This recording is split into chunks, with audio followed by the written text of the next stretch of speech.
This is Inside Story, the only show about the system by people who lived it. I'm Lawrence Bartley. Tickets! Get your tickets here! Easy to forget that you're inside a prison, but every once in a while, you get reminded. Even though that does exist, that secret blue code, you're part of that shit show if you allow it. You will remember the day you went inside the institution and the day you will be leaving. The time in between, make yourself sharp.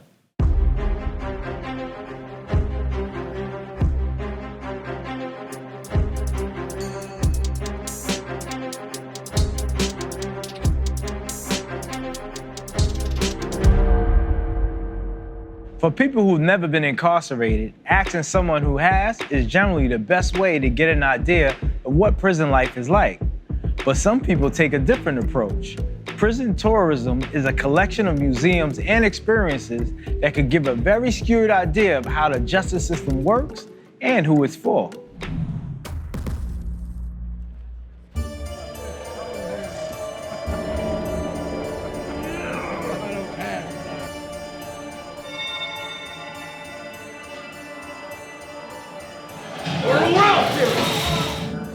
We're at a haunted house in Philadelphia, probably the most famous in the region, and it's at an old prison.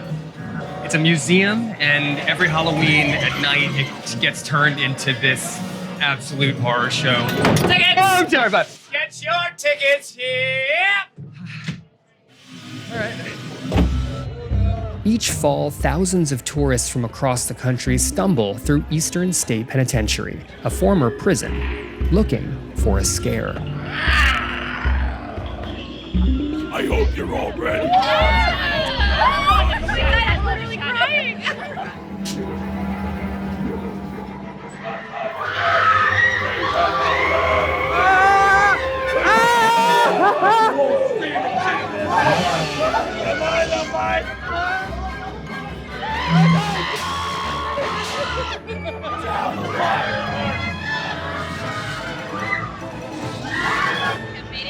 You know, it's easy to forget that you're inside a prison, but every once in a while, you get reminded. There's the guard towers up there. They've got the spotlights, searchlight, someone's escaping.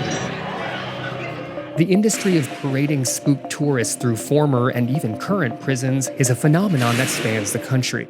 Tourists unabashedly posting their prison escapades across social media. Take pictures, go into cells, lock other people in cells, kind of play around. Small tours like the old jail in Jim Thorpe, Pennsylvania, boast upwards of 25,000 ghost hunters a year. I put the flash on and it was like orbs. You see it? Oh, there was a flash. See them? Oh my gosh. It's just you can tell there was some bad things that happened here. Obviously, there was men hanged. It's just a very kind of unsettling feeling when you're here by yourself. Larger sites like the former federal penitentiary of Alcatraz in San Francisco sees over 1.5 million visitors a year. It's a form of dark tourism that's raising red flags with the criminal justice reform movement. Prison tourism is a phenomenon that really goes hand in hand with mass incarceration. Why do you think people are attracted to go visit prisons? It's a spectacle of human suffering and violence and all the kind of things that attract Americans about crime more generally. So even with the best intentions, do you think it's ever okay to have a haunted house in a place like a prison? No, honestly, I don't. To me, if you think about proposing a haunted house in a Holocaust museum, for example, it's inconceivable. And it's inconceivable because it's a site of human suffering. Oftentimes, we don't talk about the politics, the political conditions, the historical conditions, the economic conditions into which people were ushered into this space in the first place. Eastern State Penitentiary was among the first to try and address some of the criticism. Last year, they swapped their long-running Terror Behind the Walls theme for a more neutral Halloween Nights, and the prison museum now employs formerly incarcerated people as tour guides and advisors.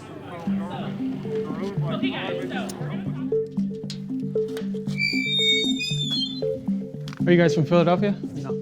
No? Visiting? New Jersey? Where were you guys? Virginia. Oh, Virginia. Welcome to Philly. Ryan Serrano Hall is now one of the many formerly incarcerated people working at the prison museum. I lost all my 20s to the Federal Bureau of Prisons. What do you think of like the Halloween stuff? Like the haunted house, like having that be part of what this museum does? I don't know how many people are interested in like learning about the prison system. It's not a popular topic. It's a very hard conversation to have with a lot of people. Mm-hmm. So it's an entryway. I wonder, like, the place that you were incarcerated at, if they were to have, like, tourism or, like, No way. Like a haunted house, like, what would you feel about that? They would. It's not possible. It's not possible. It's not possible. I mean, yeah, it'd be a scary place to visit, for sure. It would work then, if they're doing it for a haunted house. If you wanted to do a haunted house in a federal, it's a scary place to go then. You don't even need decorations. Over the last decade, Eastern State began using its old prison to discuss the disparities in today's modern prison system. Exhibits across the grounds now address mass incarceration and the disproportionate numbers of Black and brown Americans behind bars. These are the racial disparities in our prison population in 1970. Huh. What you see is that the policies that we've passed in the last 40 years have particularly impacted Black and Latino communities. And so this is like, people come up for the haunted house, they get scared, and they have to contend with this. They will walk right past it. Every person comes in that direction, and you'll see there's always a group of people gathered around. Sean Kelly is in charge of balancing the museum's educational content with the theatrics of the Halloween Haunted House, their largest fundraiser. No other generation of Americans has ever put this many people in prison. No other nation in the world is doing it now. So even with something like Halloween, we use that as a way to reach out to new audiences and to say, just take a look at the pattern across US history and just notice how different this moment is than any moment that has preceded it. Well, what do you say to critics who would say, even if you're bringing people in to engage them, it's still a fundamentally in bad taste way of doing it. It's inappropriate. We are comfortable with where we landed after a lot of deep conversation, a lot of studies of how people are reacting to the site, what the takeaway messages are. And it's certainly not for everybody, but we think that we're doing far more good than we're doing harm. You make monsters go into the prison. Like, you put monsters in the prison itself. Come in! And so for the average viewer, the person who's coming to get a fright, it unconsciously says to them, yeah, monsters are here. I don't think that's what people are thinking. We think that the audience understands that we undercut the prison architecture and certainly don't recreate any of the stereotypes of what you would expect to see inside of a prison. If the museum didn't need the money that the haunted house gives you guys, would you still do the haunted house? Yeah, I would say yes, because of the volume of people that we're able to reach.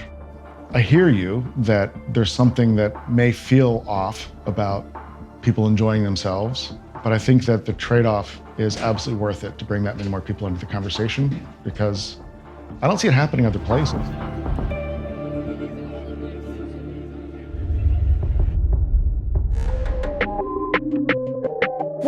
Years ago. 32 years, 3 decades, 9 years for murders he did not commit. There's a growing movement to ensure that people wrongly convicted of crimes get compensated for their time in prison. In the last 3 decades, more than 3,000 people have been exonerated. Black people are much more likely than whites to be wrongly convicted of murder. But still, in 12 states, if you serve time for a crime you didn't commit, the state won't give you a dime. Legal experts warn that with Roe v. Wade overturned, women who have miscarriages or stillbirths could face more child neglect or manslaughter charges.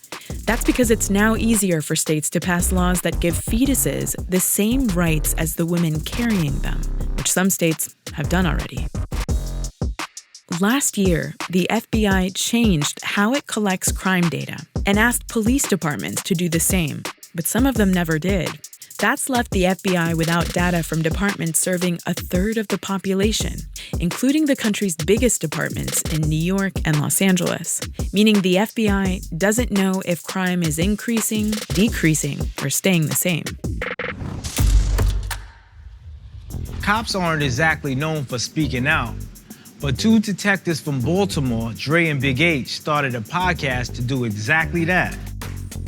I want to say thank you for coming on because it's not often that someone like me, who's formerly incarcerated, get Baltimore police officers to come on the show to talk real. Oh yeah, absolutely. Why was it important that you created your podcast, The Silverback Chronicles? We just got tired of people saying, you know, the black cloud around policing. And I get it. I do get it because a lot of officers do it to themselves and they create that. But we want to change that entire narrative. Because we're phenomenal men, we're phenomenal detectives, we have fun. And every altercation we came with amongst people in the streets, not even altercation, but coming into contact with somebody, it always resulted in us dapping each other, laughing, talking. Yo, I didn't know police was like y'all. I never knew y'all existed. All the time. All the time. Doesn't matter where we go, it's always love. Now, you two speak openly in the media. So what do folks on the force think about you two being so transparent? You look at the website, it says that they're transparent. So we're transparent. We are transparent. We also speak from our intellectual property. We're not speaking from the department or of the department. It just so happens that that's what we do during As the a profession, day. yeah. And we're not saying anything negative. We're trying to spread more positivity. We're trying to spread doing things the right way and respect. Absolutely. And that's promoting the department. That's promoting great policing. We're actually doing community service, just on a different platform. No pushback from anybody. We hear it, but they don't, you know, we don't see it. Because they respect the Silverback? Absolutely, all day, every day. So switching gears a bit, how do you handle interrogations? Interrogations, I mean, that's an art. That's an art. The tactics that were used back in the day, I can't talk on it because I wasn't in that room, and every case by case is different. But what I will say is that now the technology, having cameras, you know, it has leveled out the playing field. So is it true that interrogations are crucial during the first 48 hours when a crime happened? Do they teach y'all that? Or is that just TV?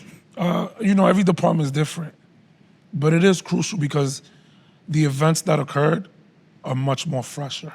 In those cases, when it involves a police officer, I'm told that they're not to be interrogated until hours, sometimes days later, when they have the attorney present and they get a chance to, and during that period, as y'all established, is crucial. It's the same as when you grab a suspect.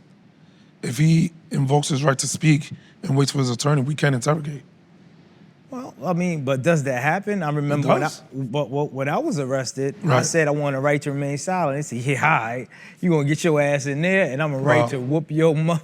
Yeah, that policing culture has fucked it up. It's fucked it up for everybody. For everybody else. Because there's always an old school police culture. There's always an old school business that people just were under and they followed. And that was just how things were done. And it is horrible. It really is horrible. We're sorry that you went through that. Yeah, hell yeah. You know? Thank you. That's ridiculous. It's tough to hear, but appreciate that. You know, that behavior has ruined it for like, that behavior is the reason why we're in right now. But even today, I see that in some instances it's still not fair because the interrogations don't happen for police officers in the same way it happens for civilians. Yeah, and I think they are, you know, getting better with that because, man, police reform has been huge in the last 5 to 6 years, and that's every department. Like, they have to, even federally. Let's say a person gets arrested for battery or whatever, but then a person is calling you all as a witness to say, Officer John Doe kicked me in my face. Would you all come and say, yo, listen, he kicked him in his face? Well, 9 times out of 10, body-worn cameras record everything nowadays. Right. But in the cases that there's not body cameras. Oh yeah, if the officer did it, of course. Of course. How would that make you, how would the culture be for you? Would you be ostracized in the department? No, you can't be ostracized. Yeah. No. Even though that does exist. Right. That secret blue code, no. Because you're a liability. You're part of that shit show if you allow it and turn a blind eye to it. And that's why there's bad police cultures worldwide. When we were in the Northeast, we always checked each other, even when things got a little bit too hot. You know, H will pull me to the side like, Dre, you're out of line. And also the police officer has to be able to take that. How do you get the whole department to garner that same kind of respect when a situation like Freddie Gray happens and no one gets held accountable? Individuals. I mean, I will say that our department, the people that work the streets, the best people out there. But for everybody to be on the same page, you know, it's leadership, it's brass. Yeah. Everybody has to want to do that. That you know what I mission. mean? That mission. So what's the one thing you wish the community knew about policing? We're human just like them. We take this job serious and we're really here to protect them. I would like for them to know that we're really here to help. We would love to see less men of color getting killed, you know? Word. And we don't like to see bodies on the ground. Like, we go home and have nightmares about that. Well, thank you fellas for coming out and for talking with me and for definitely keeping it real. You know, Baltimore PD's finest in the building. I appreciate that. Nah, Thanks for we having us. appreciate you. Means everything. Tyra Patterson spent more than 2 decades in prison before her case was overturned by the governor. Now she's fighting for a full pardon and doing some pretty great things. There you go.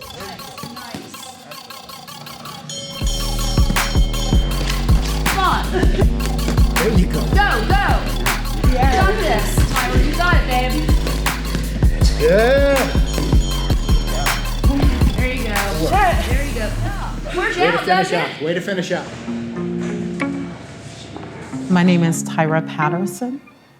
I was wrongfully incarcerated for 23 years. I love boxing. It's hard. You gotta stick with it. It's like you have to focus. You have to focus.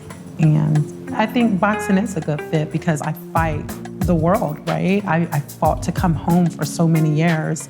Now I'm fighting for our clients.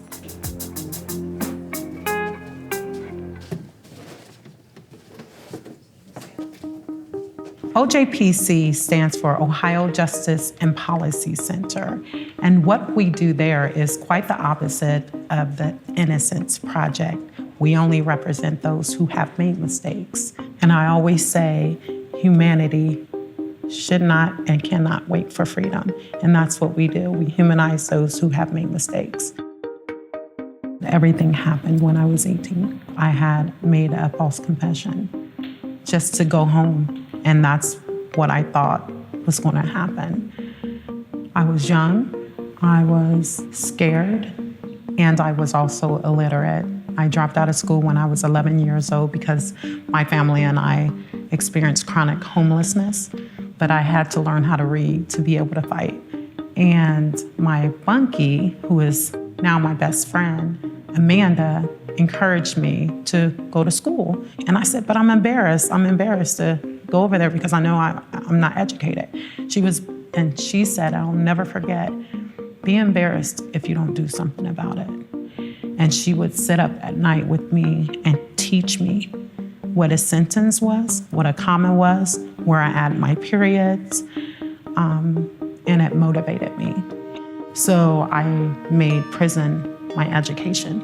While I was inside of prison, I kept writing attorneys and TV shows or whomever would listen to my story. And I wrote Ohio Justice and Policy Center, and David Singleton, who is my colleague, but also my attorney, came to visit with me to tell me he's not going to take my case because it's a wrongful conviction and that's not what we do. However, he investigated, looked into it a lot more, and became interested and told me that he will be helping me. In fact, he became my leading attorney. Since I've been home, I am embedded in the arts community because I want to continue to educate people about social justice through art, and it's the perfect way to do it. Artworks gave me an opportunity. When I came home, I went to them, and because I noticed that we didn't have any social justice murals, and right away they gave me that opportunity, and I created and designed our first social justice piece. The mural depicts 5 women who works in the social justice field and have been overlooked. When we talk about mass incarceration, the focal point is always with men. However, since 1980, our women's population has increased 750%. So I wanted to focus on women who have made mistakes. I am involved in the arts community and the law firm, I work there, but I'm also a teacher. Like I said, I dropped out of school when I was 11 years old, so this has come full circle for me. I was hired by the Ohio Board of Education, and now I am over 3 schools. And it's exciting. It's like when I go in there, it's my moment with them kids. I want to be that one teacher that never forget as someone forgot about me. So it's the highlight of my day. What would I say to my comrades? As a former lifer who was sentenced to 43 years to life, you will remember 2 days. That is the day you went inside the institution and the day you will be leaving. The time in between, make yourself sharp. Do your time in a constructive manner because it matters. People are champions for us and they want to see us win. However, you have to be your own best advocate. You have to start now because you will come home.